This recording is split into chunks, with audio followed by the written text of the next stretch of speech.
6 bulan sebelum pencalonan Prabowo Gibran itu terdeteksi sudah hadir di Indonesia dan mengatakan kalau I have new client. Siapa lagi? Gitu. Makanya joget-joget hampir mirip lah ya. Kemudian kita lihat personifikasi Pak Prabowo yang muncul di 2024 ini 180 derajat berbeda dengan 2015 dan 19. Wassalam gitu. Karena kunci peperangan untuk menang itu 3. 1 taktik, 2 logistik, 3 mental pasukan. Nah, 3 ini aja. Istilahnya pertarungan di atas ring mereka sudah membuktikan. Sudah selesai lah. Minimal dengan hitungan quick count. Siap. Ya. Tetapi bahwa sebelum naik ring itu mereka diinjeksi pakai suplemen, kemudian makan vitamin yang seharusnya tidak boleh, steroid. Disuntik anabolik steroid gitu ya. Nah, itu kan soal kecurangan, itu lain hal. Tetapi bahwa ketika di atas ring mereka menang.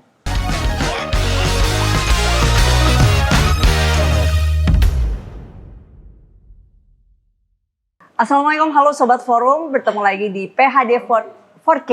Podcast hanya di sini, kreatif, kritis, konsisten, dan kocak. Udah bersama Pembeda Hidayatullah. Assalamualaikum warahmatullahi wabarakatuh. Ziza udah hafal sekarang. Udah hafal. Ya, nah, tapi PHD-nya beda sekarang. PHD hari ini apa coba? Nah, singkatannya P3. Harapannya di mana gitu. Waduh, ngomongin P3. Ini ada tokohnya soalnya kita nih. dapat satu kehormatan nih, Ketua Majelis Pertimbangan P3, Bung Roma Hormuzi sudah hadir di PHD. Terima kasih Bung Romi sudah bisa hadir di sini. Luar biasa ini. Gus Romi. Biasanya dipanggil di kampung begitu. Oh gitu. Kalau Gus itu biasanya ini agak-agak spiritualnya lagi tinggi gitu kan. Cocok lah, udah cocok. Ini boleh tuh the point aja ya. Baju kita udah hijau nih. Oh, udah hijau. Gus itu putranya Kiai. Jadi yang Kiai bukan saya. Oh gitu. Ini politisi. Ini ngomong-ngomong baju hijau nih Gus ya. Satu putaran kemarin P3 kaget nggak sih? Nggak kaget karena sebenarnya informasi tentang satu putaran itu di internal kami pun sejak 2 pekan sebelum pencoblosan itu sudah terhitung. Tetapi kan memang kita memodelkan triangulasi untuk perolehan suara paslon dengan memasukkan yang arsiteknya adalah Pak Andi Wijayanto, memasukkan angka kunjungan paslon. Ya. Kunjungan paslon apa kunjungan Jokowi ini? Paslon. Yang 450 itu kan. Menghitung perolehan paslon itu kita hitung pertama dengan survei konvensional dengan menggunakan sejumlah metode statistik tertentu ya. Kemudian yang kedua dengan kunjungan paslon, seberapa kenceng paslon itu bertemu di sana begitu. Yang kedua, kemudian yang ketiga kita menggunakan analisa sentimen dari semua sosial media dan news.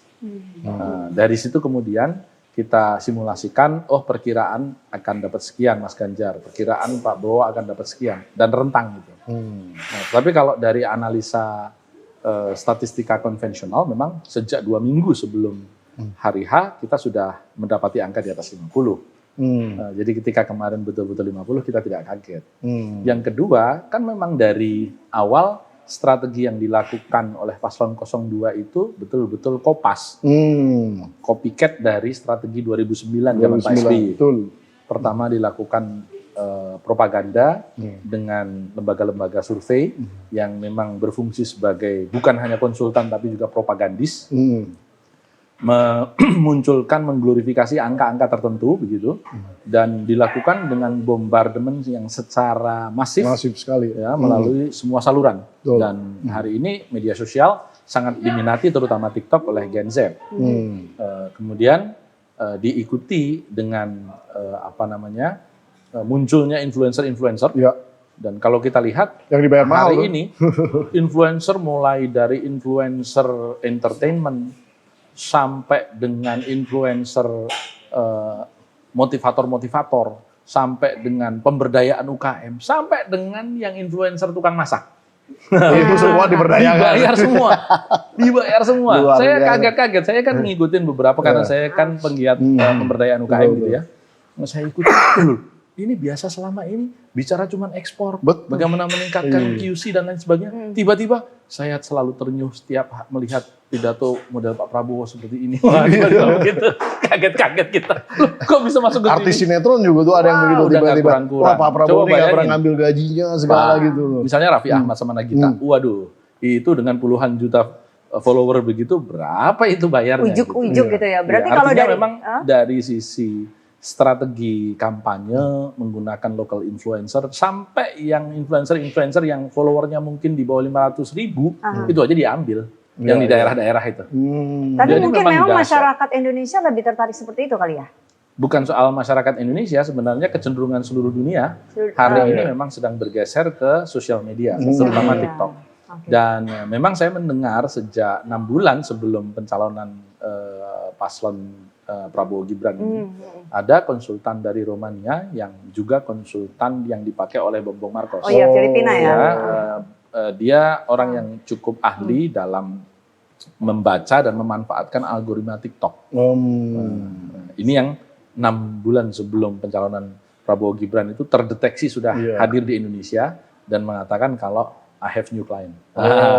Siapa lagi? Gitu. Makanya joget-joget hampir mirip lah Makanya ya. kemudian kita lihat personifikasi Pak Prabowo yang muncul di 2024 ini 180 derajat berbeda dengan 2015 dan 19. Yang mengedepankan ketegasan, yang mengedepankan orasi. Maskulinisme, begitu. Iya. Tiba-tiba ini berbalik menjadi lucu-lucu begitu. Itu kan bukan Prabowo banget. Gitu. Sangat tidak. Hanya memang tentu ada arsitek di belakang itu, dan arsiteknya ya Pak Jokowi. Siapa lagi? Karena mentor politik Pak Prabowo kan disebutkan sendiri. Saya tidak malu-malu mengatakan saya ini orangnya Jokowi. Gitu. Jadi memang betul-betul dimentorin sama Pak Prabowo. Misalnya kemudian Pak Jokowi, Pak Prabowo disaranin sama staff-staffnya untuk segera ngumpulin sosial media influencer, nggak pernah mau. Begitu Pak Jokowi, besok saya sudah jadwalkan ketemu sama ini mau. Gus, kalau kita tarik mundur ke belakang ya, Gus ini kan tadinya nih Jokowi banget gitu. Udah BFF Nah, banget. saya juga sama. Nah ini sama, tadu, belum selesai. Iya. Tadinya kan Jokowi banget, lalu tiba-tiba kita ulang dikit ya, tiba-tiba Pak Jokowi mengendorse pilih yang rambutnya putih, Ganjar. Akhirnya P3 semuanya ke Ganjar. Pak Sandinya pindah pun ke P3 gitu kan. Merasa kecelek nggak? Kalau kecelek itu Tiba-tiba Prabowo. Iya, kecelek itu pasti ya. Karena kan memang ketika kita berkomunikasi menyampaikan hasil keputusan Rapimnas partai mendukung Ganjar, itu Pak Jokowi juga mengiyakan. Bukan soal mengiyakan, mengkonfirmasi langkah P3 sudah tepat. Dan saya lihat waktunya diputuskan oleh Pak Ketum kan kita hanya seminggu, kurang lebih setelah PDI Perjuangan mengumumkan. Waktu itu PDI Perjuangan hari Kartini kan 21 April, kita 27 April, jadi dekat sekali. Gitu. Memang Pak Ketum ini cepat sekali. Itu waktu menerima kita ngomongnya begitu. Gitu. Tetapi kan seperti saya katakan bahwa Pak Jokowi ini ciri langkah politiknya dua. Pertama sen kiri belok kanan. Yang kedua itu permainan di tepi jurang. Saya kira banyak dikutip itu di mana-mana. Artinya di tepi jurang itu permainan di tubir jurang. Kalau kita nggak hati-hati ikutin Pak Jokowi, kita yang kecemplung. Yang paling mutakhir yang kecemplung ya Paman Usman. Kan dia menjadi korban. Ada nggak sih dialog-dialog personal yang dilakukan ketika tiba-tiba Pak Jokowi ini ke Pak yang mengasih sinyal ke Pak Prabowo dan Pak Gibran? Sebenarnya ada nggak sih dialog-dialog? Ini Bapak benar nih ke sini gitu. Sebelum itu nggak ada, tetapi kan ketika yang kecewa itu orang-orang yang bahkan jauh lebih dekat dengan saya dan mendampingi sehari-hari, misalnya Pak Andi Wijoyanto yang 2014 juga menjadi arsitek pemenangan di antaranya menjadi arsitek pemenangan Pak Jokowi, kemudian tim 7 misalnya yang dipimpin Mas Andi Wibowo, teman-teman ITB juga di situ yang isinya tim sosial media kepresidenan loh, nggak main-main. Dan bahkan mereka itu bukan hanya sekedar berpisah atau anti Pak Jokowi, disuruh sama Pak Jokowi, kalian kesana ya, saya di sini. Itu kalau informasi yang saya terima dari misalnya Mas Andi Wibowo menyampaikan langsung ke saya. Kebetulan senior kita di ITB juga, dia menyampaikan, Pak Jokowi ngomong begitu Pak. Ini Pak Prabowo sepertinya tidak terbendung. Lebih baik saya sama dia supaya kita bisa ikut mengendalikan. Nah, nanti kalian tetap bantu Ganjar ya. Nah, misalnya seperti itu. Jadi memang ini yang saya lihat dari beberapa podcast saya pernah sampaikan juga bahwa Pak Jokowi ini hanya butuh 9 tahun mulai dari wali kota menjadi presiden. Dan itu belum pernah ada dalam sejarah Indonesia merdeka. Belum pernah ada sejak sejarah Indonesia merdeka ini. Hanya 9 tahun, ya kan kita tahu senior-senior kita, Bang Ical mau jadi capres saja yang billboardnya dari mana-mana susah banget tuh gitu. Dan akhirnya nggak jadi begitu ya. Belum lagi ya senior-senior, saya sendiri juga kayaknya pernah kita juga pasang-pasang billboard gitu, nggak jadi apa-apa juga begitu. Pakai gitar lagi, udah pakai gitar. Waduh, pakai gitar, pakai sorban lagi. Gitu. Jadi kita lihat bahwa Pak Jokowi yang hanya 9 tahun pasang billboard juga nggak pernah, begitu ya. Di Solo aja billboardnya gambar Pak Jokowi nggak ada pada waktu menjelang 2014 itu, menjelang 2012 Pilgub. Dan Solo itu bukan kota besar karena dia hanya 5 kecamatan, gitu ya. Bandingkan misalnya Kabupaten Malang yang 40 kecamatannya, atau Kabupaten Bogor yang penduduknya sama dengan Singapura misalnya, itu kecil sekali. Ya. Kemudian tiba-tiba melompat menjadi gubernur. Hanya sampai 2 tahun menjadi gubernur, tiba-tiba melompat menjadi presiden, ya kan? Dan dalam sejarah dengan menjadi wali kota 2 kali, gubernur 1 kali yang nggak selesai, kemudian menjadi presiden 2 kali, praktis dalam pertarungan Pak Jokowi nggak pernah kalah.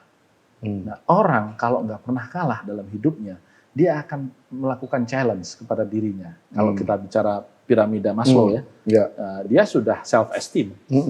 Siapa nih yang bisa ngalahin saya? Udah deh. Gue lawan partai gue sendiri aja. Dan itu akhirnya akan terungkap ketika Mas Andi Wijoyanto ngomong kalau Pak Jokowi mengatakan sebelum berpisah itu secara politik ya, kalian hebat kalau bisa ngalahin saya. Itu artinya apa yang saya sampaikan. Coba cek di podcast Total Politik waktu itu saya sampaikan ini kira-kira udah bulan berapa ya waktu itu, bulan Agustus kalau nggak salah. Jadi Pak Jokowi ini secara psikis sedang mencari lawan yang bisa mengalahkan dia. Dan saya ingat ketika Mas Andi Wibowo juga diperintahkan untuk berpisah itu, dia cerita kalau Pak Jokowi itu ngomong begini, saya tuh heran ya, orang-orang itu kok nganggap politik serius-serius. Ya dianggap saja ini permainan, begitu. Jadi beliau betul-betul apa ya, menikmati ya, enjoy gitu ya. Jadi nggak baperan, nggak baperan. Dan menurut saya itu kunci kemenangan dia. Saya kan selalu mengatakan dan sampai hari ini pun bahkan dalam posisi kita berhadapan secara politik, saya mengatakan bahwa pemain politik terhebat pasca reformasi memang Joko Widodo. Harus diakui. Begitu. Soal Anda suka atau tidak suka, apakah yang dilakukan caranya terhormat atau terlaknat, itu soal penilaian. Itu soal cara. Subjektivitas lah ya. Itu subjektivitas gitu. Anda boleh suka atau tidak suka. Dan yang kedua, politisi itu ada 2 jenis.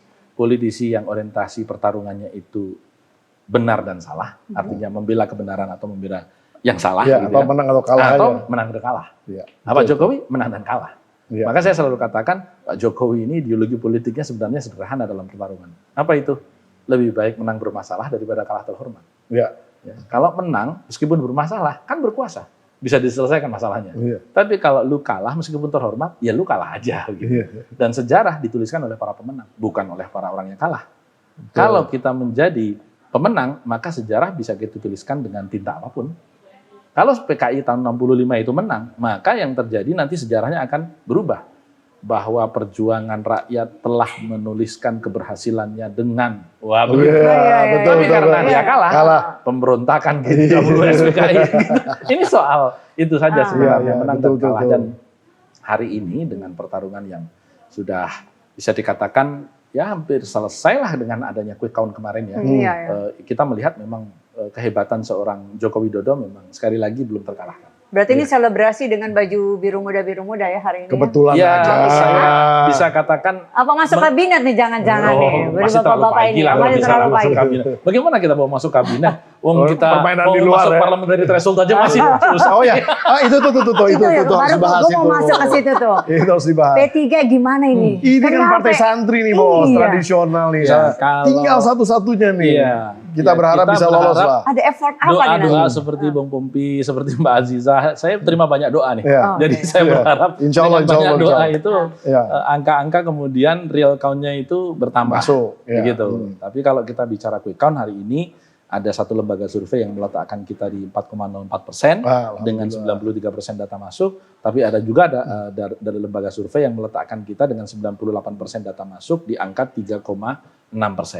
Jadi ya masih in between. Tetapi insya Allah lah, namanya P3 ini lambangnya masih Ka'bah, kiblatnya umat Islam, dan kayaknya tuah dari doa ulama-ulama yang mendirikan masih diberkahi lah ya, masih ada lah.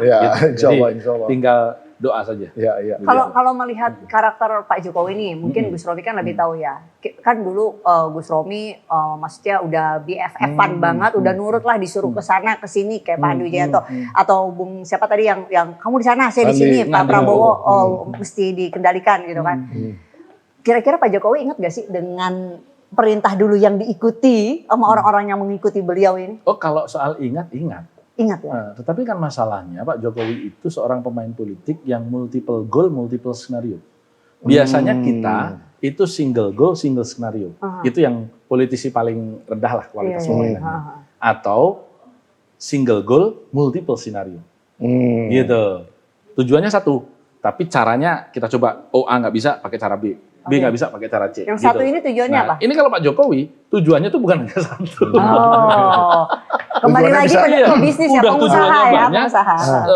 Skenarionya juga banyak. Jadi kalau kita bertemu dengan Pak Jokowi, mungkin saya kalau Bung Pompi ketemu, itu di jam yang berbeda hanya 1/4 jam atau setengah jam. Keluar itu perspektif yang keluar bisa beda. Oh, bisa beda. Karena dia mengatakan ke Bung Pompi A, ke saya mungkin ngomongnya C begitu. Sehingga keluar ribut sendiri. Berarti benar ya, kingmaker tuh benar beliau ya? Oh, kalau itu semua harus mengakui hari ini. Ya, mau suka atau tidak suka itu lain. Lain hal maksud saya. Saya mengapresiasi kepiawaian Pak Jokowi, tidak berarti saya kemudian suka dan hormat dengan cara-caranya, belum tentu. Ya, tetapi bahwa dia pemain politik hebat hari ini terbukti bahwa seorang Prabowo yang 2 kali dikalahkan bisa ditundukkan oleh dia, kemudian 2 orang lawannya Prabowo dan Sandi semuanya bisa berada di dalam kabinet, menopang pemerintahannya, dan hari ini dia bantu orang yang dia lawan dulu berhadapan dengan partai yang sudah memberi kesempatan selama 7 kali saya sebut. 2 kali wali kota, 1 kali gubernur, 2 kali presiden, mantunya 1, anaknya 1 wali kota. 7 kali. Dan ini tidak mudah loh. Kita meninggalkan orang yang berjasa dalam karir hidup kita selama 7 periode ini. Ini kalau dikalikan 5 tahun, 35 tahun loh.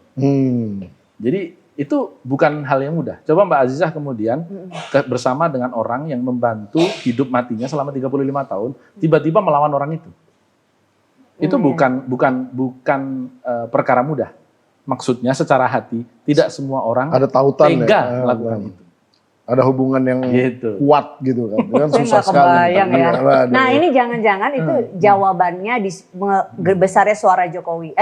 Besarnya suara PDIP di perolehan partai. Karena kalau kita lihat suara Pilpres itu kan Prabowo paling tinggi kan. Tapi kenapa itu tidak berbanding dengan perolehan Partai Gerindra? Kenapa malah PDI? Jangan-jangan baginya di situ. Yang ngomongin 35 tahun ini penghormatan. Oke, saya presiden, ibu ini ya. Mungkin Pileg dan Pilpres berjalan bersamaan. Resource setiap partai politik terbatas. Ketika resource Partai Gerindra, caleg-calegnya yang tentu juga sudah memiliki logistik luar biasa jumlahnya untuk memenangkan partainya, diminta juga untuk mensupport capres, pasti berkurang dong duit yang untuk pemenangan calegnya. Karena ada setoran partai gitu. Karena ada bagian yang mesti digunakan untuk pemenangan presiden. Gitu. Nah, sementara PDIP strong bahwa partai tetap harus ada porsinya sendiri untuk pemenangan. Pilpres tentu harapannya di setiap pilpres di dunia ya, manapun pasti ada sumbangan dari simpatisan, ada sumbangan dari para pengusaha, gitu. Nah, yang ternyata itu oleh Pak Jokowi dikunci habis. Pengusaha nggak boleh nyumbang, kunci semua. Ditakut-takutin lah ya. Ya akhirnya ya sudah, wassalam gitu. Karena kunci peperangan untuk menang itu 3, 1 taktik, 2 logistik, 3 mental pasukan. Nah, 3 ini aja. Kita berbicara polisi. Kalau kurang pemilu, 1 nggak mungkin lah ya. Kurang 1 kalah. Gitu. Jadi kalau kita punya taktik yang hebat tapi nggak ada logistik, mau dieksekusi pakai apa? Kita punya taktik yang hebat, kita punya logistik yang kuat, tetapi mental pasukan orang-orang kalah, mau apa? Susah juga. Begitu. Nah, karena itu menjadi penting 3-3-nya ini berisi, dan kita lihat kemarin itu Pak Jokowi mematahkan satu pos baik di 01 maupun 03 yang terkait dengan logistik. Ya. Mental pasukan di 02 itu karena memang Pak Prabowo juga sudah 3 kali maju ya sebagai capres, memang sudah terasah untuk harus menang dan Pak Prabowo-nya sendiri memang obsesif ya dari zaman Taruna dulu saya harus jadi presiden Indonesia gitu. Dan itu menjawab yang ketiga tadi. Logistik, kemudian taktik. Nah, tadi saya bilang karena Jokowi seorang kingmaker, taktiknya paling top lah gitu. Logistik, ya siapa yang mau lawan? 492 triliun. Kita jadi dikasih 492 triliun menang tuh jadi capres. Kalian. Apalagi ini menteri yang dikasih kan. Aja menang. Ini Gitu. sebenarnya ini kan menjadi tontonan publik ya. Apakah sebenarnya mungkin nggak sih ini saya belajar positif ya. Mungkin nggak sebenarnya Pak Jokowi ini ingin mengembalikan marwah partai politik. Mengingat Pak Prabowo itu ketum parpol. Lalu di kubunya beliau ini banyak sekali ketum parpol. Jadi supaya mengembalikan, karena kalau kita lihat Pak Ganjar bukan ketum parpol, Pak Anies bukan orang parpol bahkan. Apakah mungkin tujuannya Pak Jokowi lebih nggak apa-apa deh saya mengorbankan diri saya, bahkan anak saya dibilang nepotisme, kolusi nggak apa-apa. Tapi demi Indonesia lebih baik, apalagi mengejar 2045 percepatan, mungkin nggak ada Nggak kayak bisa gitu dong. Pak Jokowi? Kalau alasannya seperti itu, Ganjar kurang partisan apa? Orang dia anggota DPR RI dari PDI Perjuangan. Dia Tapi kan bukan ketum parpol, Mas. Loh, bukan soal ketum atau nggak ketum. Namanya Partisannya. mengembalikan bicara partisanship, itu tidak harus seorang ketua umum. Di Amerika Serikat, ketua umum partai politik yang terakhir nyalon, itu Ronald Reagan. Itu tahun 80-an. Setelah itu nggak ada lagi ketua umum partai Demokrat maupun Republik yang bisa mencalonkan diri. Kenapa? Karena setiap ketua umum partai politik itu menerima tanggungan citra buruk kelakuan semua anggotanya. Gitu. Ada anggota kita yang narkoba, oh kena lagi nih. Ketua umum partai politik tergerus modal politiknya. Nanti ada lagi anggota kita yang melakukan pelanggaran moral atau susila, kena lagi kita. Gitu. Tapi kalau ada kebaikan, nggak ada kreditnya ke kita. Gitu. Sementara kalau tokoh yang mensegregasi dirinya dengan partai politik, katakanlah tokoh politik misalnya Barack Obama pada waktu itu, dia dikenal kemampuan orasinya, dia dikenal bagaimana advokasinya di parlemen, itu bisa memisahkan diri dengan partai Demokratnya. Sama di sini juga begitu kan, Mas Ganjar kan mencoba mensegregasi, menjadi figur seorang kepala daerah, salah satu yang terbaik di Indonesia misalnya begitu. Jadi bisa mendapatkan citra itu. Begitupun Pak Jokowi ketika jadi wali kota. Kalau kemudian dikatakan dia bukan orang partai, orang dia dari PDI Perjuangan dia sudah di Solo pada waktu itu, bahkan Pak Jokowi sebelumnya ketua Partai Merdeka yang didirikan almarhum Adi Sasono. Jadi kalau alasannya mengembalikan politik kepartian, enggak juga gitu. Kenapa juga yang ditempelkan anaknya? Misalnya, kan juga bukan pengurus. Saking nggak ada orang lain yang dia percaya, mungkin ya. Tapi tadi mungkin kalau mazhabnya menang kalah dan challenges yang tadi itu yang tadi disebutin. Jadi kalau saya melihatnya sederhana, Pak Jokowi kan sebelumnya memang sudah berkeinginan untuk 3 periode. Pendekatan sudah dilakukan ke DPR melalui fraksi-fraksi. Itu betul ya? Betul, itu tidak salah sama sekali. Hanya kemudian bahkan fundingnya saya dengar udah siap tuh pada saat itu ya. Bukan hanya itu, di DPR pun sudah menyambut. Udah menyambut ya. Udah menyambut begitu ya. Seneng juga kan mereka juga panjang juga kan. Dia muncul, jangan 3 periode dong. Kalau 3 periode berarti ada pemilu. Kalau ada pemilu belum tentu kita kepilih. Bapak pasti kepilih lagi. Itu akhirnya kemudian muncul gagasan, oke perpanjangan karena COVID, 2 tahun yang hilang ya sudah kita perpanjang 2 tahun. Begitu. Nah, tetapi kemudian urusan PDIP Pak Jokowi yang mau ngomong sendiri, dan kemudian pernah coba kalau Aziza lihat ada headline Kompas pada waktu itu, harian Kompas, yang di situ Pak Jokowi sama Bu Mega di Kebun Raya Bogor. Cukup lama itu, hampir 2 jam di situ. Itu rencananya mestinya Pak Jokowi ngomong soal perpanjangan 2 periode. Nah, untuk periode ketiga. Periode ketiga, sorry. Tetapi sampai dengan 2 jam selesai itu, ucapan itu tidak tersampaikan, begitu. Sehingga kemudian akhirnya batallah cerita 3 periode itu. Gitu. Sehingga, jadi bukan disampaikan dan kemudian ditolak ya, tapi lebih ke arah tidak tersampaikan. Tidak tersampaikan. Ini soal ya permainan wibawa lah. Adu kewibawaan lah. Apapun Bu Mega ini satu-satunya presiden yang anaknya presiden sampai Iya, hari ini ya. iya, iya. Ini sekarang Pak Jokowi sudah bikin sejarah nih, Iya. wakil presiden yang anaknya Anaknya presiden, wakil presiden, gitu ya. iya. Ya. Tinggal mungkin bikin sejarah lagi. Saya juga bisa seperti Bu Mega. Punya anak yang presiden, anaknya presiden Presiden, gitu. iya, iya. Dan anaknya ketum Setelah parpol Prabowo. lagi. Anaknya ketum parpol. Jadi siap-siap nanti sampai Jan Etes ya. Ya. Bang Bung, kok jadi diem aja nih?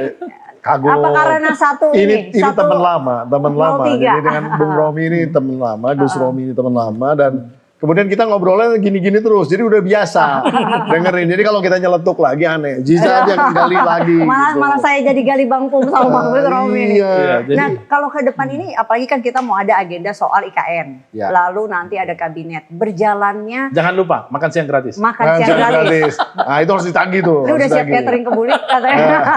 Temen kita tuh yang tadi tuh. Nah itu gimana tuh Bang? Kira-kira mungkin nggak sih baik-baik saja 5 tahun ini ke depan? Kelas menengah kita sudah menunjukkan kemarahannya sebenarnya dengan lontaran 58 kampus kemarin secara terbuka. Dirty vote sampai dengan terakhir yang nonton sudah hampir 9 juta. Ya. Dan itu artinya diresonansi dengan baik oleh 12% demografi pendidikan kita yang sarjana. Iya. Dan kristalisasi pelurusan demokrasi ini sudah terbentuk. Nah, tentu ini akan berhadapan dengan gaya pemerintahan Pak Prabowo nanti. Prabowo bukan Jokowi. Iya. Ya, apapun ceritanya Pak Jokowi punya seorang Gibran, ya Tetap Gibran bukan tetap Jokowi. saja Prabowo bukan Jokowi. Iya. Jadi kita akan lihat nanti bagaimana cara Prabowo menangani kelompok-kelompok oposisi. Iya. Saya sebut kelompok karena tadi Mas Hasto, Sekjen PDI Perjuangan sudah mengatakan PDIP siap jadi oposisi. Iya. Tetapi kan belum tentu ini hanya partai politik saja. Kalau kita lihat kemarin oposan itu kan dilakukan justru oleh kelompok-kelompok masyarakat sipil, Iya. budayawan, ya, aktivis Intelektual pro-demokrasi, sih. kelompok kampus, gitu ya. Dan itu akan semakin snowballing, akan semakin menjadi bola salju yang saya lihat akan makin membesar. Nah, bagaimana cara Pak Prabowo menangani? Apakah dengan persuasif? Apakah dengan represif? Nah ini yang menarik. Kalau dengan persuasif, seberapa sabar Pak Prabowo dibandingkan misalnya dengan kesabaran yang dimiliki Pak Jokowi yang beda dipertontonkan pada waktu mindahin pasar Kelitian, yang sampai puluhan kali dialog misalnya. Nah, kalau dengan cara represif, apakah akan serepresif peristiwa tahun 98? Wah, jangan ini dong. Mungkin makanya seiring bertambahnya usia udah mata orang tuh biasanya banget. setelah 40 tahun nggak berubah. Iya. Jadi kita tinggal tunggu saja. Tentu harapan saya ya, paling tidak sebagai politisi adalah kearifan Pak yang akan membimbing Pak Prabowo. Iya. Karena Pak Prabowo kalau ingin bangsa ini seperti yang dia cita-citakan, melompat industrialisasinya, hilirisasi berkelanjutan, ya, itu harus gandeng seluruh kelompok-kelompok yang saat ini masih berseberangan. Ya, karena kan cacat itu tidak hilang. Yang namanya etika yang diputuskan MK maupun DKPP terhadap KPU itu kan nggak hilang. Ya, dan apakah kemudian akademisi serta-merta akan menerima begitu saja setelah Pak Prabowo menang? Betul. Saya kira sih kalau definisi mereka masih intelektual, ya, atau Rausan Fikir, gitu ya, itu mereka tidak akan terima. Iya, iya, iya. Nah, bagaimana Pak Prabowo mengubah dan membalik situasi?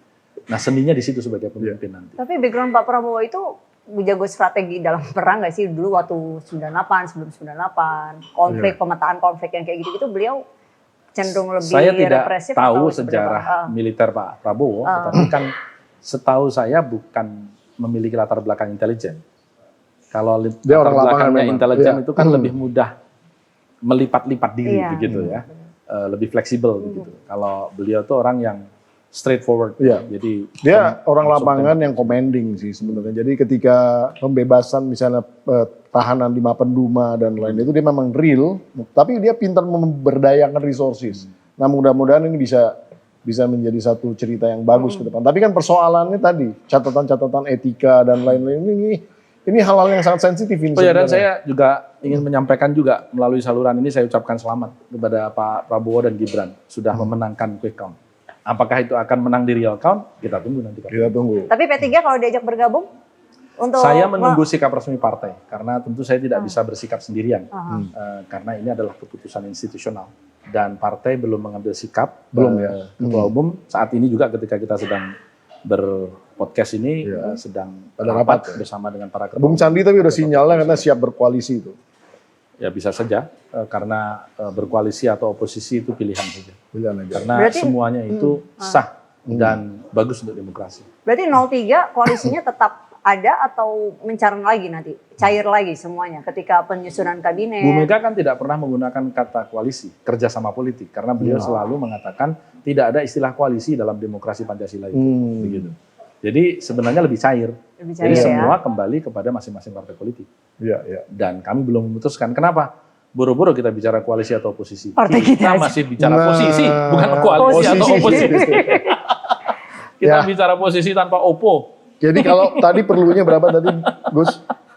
Perlu berapa lagi suara Berapa persen? kira-kira? Kalau yang menyatakan lolos ya udah nggak perlu lagi. Tapi kalau yang masih mengatakan 3,6% ya kita berarti Jadi 4%. butuh 0,4% maksudnya. ya 0,4%. Itu berapa tuh? Berapa itu suara? setara dengan 600.000 suara. 600.000. Oh, dikit Insya Allah lah, dapat masuk lah. itu, Insya masuk, Allah. Amin. Ini sudah bukan kampanye. Amin. Amin. Bukan amin. Nah, Kemarin nanti masih kobul. Masih ngomong gitu. Nanti Sekarang kalau ada ajakan dari kayak kubu kayak kemarin kan beredar di media bahwa 01 dan 03 akan saling penjajakan untuk mendata kecurangan-kecurangan yang terjadi. Itu lain hal. Bahwa Itu mau secara quick count Uh-uh. Pak Prabowo dan Mas Gibran menang, istilahnya pertarungan di atas ring mereka sudah membuktikan. Udah selesai lah. Minimal dengan hitungan quick count. Siap. Ya.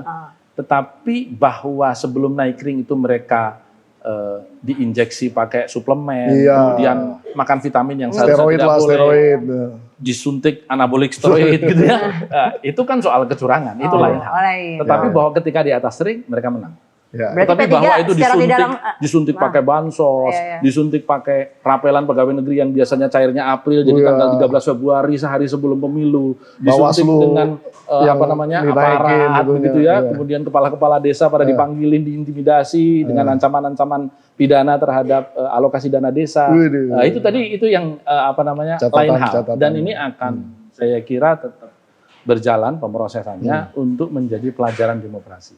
Gus. Bahwa kemenangan itu tidak boleh menghalalkan segala cara. Ya Gus, nah kualitas demokrasi kita ini di mana sekarang Gus? Saya bicara indeks saja yang sudah disematkan oleh pemeringkat-pemeringkat dunia ya, bahwa selama kepemimpinan Pak Jokowi ini yang semula bahasa majalah Time mengatakan Jokowi was a beacon of hope, harapan. A big hope. Wah, tiba-tiba sekarang menjadi hancur lebur. Gitu. Jadi memang indeks demokrasi kita sedang terjun bebas. Bahwa kemudian podcast-podcast semacam ini tidak dilarang dan itu menjadi gambaran atau aksesoris demokrasi, mungkin saja. Ya, ya. Karena kan itu saja nggak dilarang. Ya. Gitu. Tapi dalam praktek kemudian semua Tapi bisa-bisa nggak bisa aturan siar ditabrak juga. begitu. Nggak dilarang tapi nggak bisa siar. Disiarnya disiarin, Ya. tapi tiba-tiba ada yang take down. Hilang, itu makanya itu dia maksudnya. Misalnya permintaan ke YouTube dikatakan ini melanggar aturan dan lain sebagainya, akhirnya mereka ngikutin. hilang. Iya, iya. Tapi kalau demokrasi yang ngomongin dirty vote aja udah tayang-tayang aja. Ya tayang-tayang aja, meskipun Iya. dilaporin polisi. Ya adalah. Harapan apa pesan Gus kepada Sobat Forum gimana nih menyikapinya supaya masyarakat apakah harus ayo kita cari kecurangan-kecurangan yang ada agak kompor dikit atau justru ya sudah kita ikuti proses yang berjalan atau terima saja? Saya mengajak seluruh masyarakat untuk tetap mengirimkan bukti-bukti apabila ada kecurangan. Misalnya saya menerima informasi tadi dalam perjalanan bahwa rekapitulasi di sejumlah TPS di Madura bahkan cukup masif dilakukan di rumah kepala desa dan dirubah untuk paslon tertentu misalnya. Ini sedang kita kumpulkan bukti-buktinya. Terus kemudian misalnya angka-angka yang dimiliki Mas Ganjar pada saat apa itu istilahnya turus ya, pada saat turus itu misalnya 90 tapi pada saat rekap keluarnya 09 jadi 9 begitu. Ini sedang terus kita kumpulkan dari banyak tempat termasuk tentu penggunaan money politik yang kita rasakan dalam 3 hari terakhir sebelum pemilu itu seperti air bah. Saya mendapat informasi misalnya di Kabupaten Indramayu, di Cirebon gitu. Orang-orang betul-betul dicegati di jalan-jalan untuk diberikan uang, tolong pilih ini. Itu yang tadi saya katakan, ya ini kan anabolik steroid, suplemen, vitamin, gitu ya. Semua dilakukan sebelum naik ke atas ring. Tetapi sebagai petarung di atas ring, dia sah. Sebagai petarung di atas ring, karena disahkan. Gitu. Seperti bansos, kalau kita mau soal, ya memang ada programnya dan bahkan di DPR. Iya. Tetapi DPR kan tidak mengatakan disuruh rapel pada saat dalam beberapa hari sebelum pemilu. ya. Itu teknis. Yang penting DPR udah mengiyakan. Tapi the devil is in the detail. Jadi Ya, persoalannya itu di teknisnya itu. Di teknis. Iya, oke Ja. Terima kasih Terima banyak kasih, nih. Gus, Gus waktunya. luar biasa nih. Senang Pasti sekali, udah senang sibuk sekali. ini Kita wawancara senang kemana sekali. aja. Thank you ya Gus. Baik Sobat Forum, terima kasih. Kita pamit undur diri. Saya Ziza Hamzah dan Saya Pembeda Hidayatullah. All the best untuk P3 ya. All the best. Terima kasih. Thank you.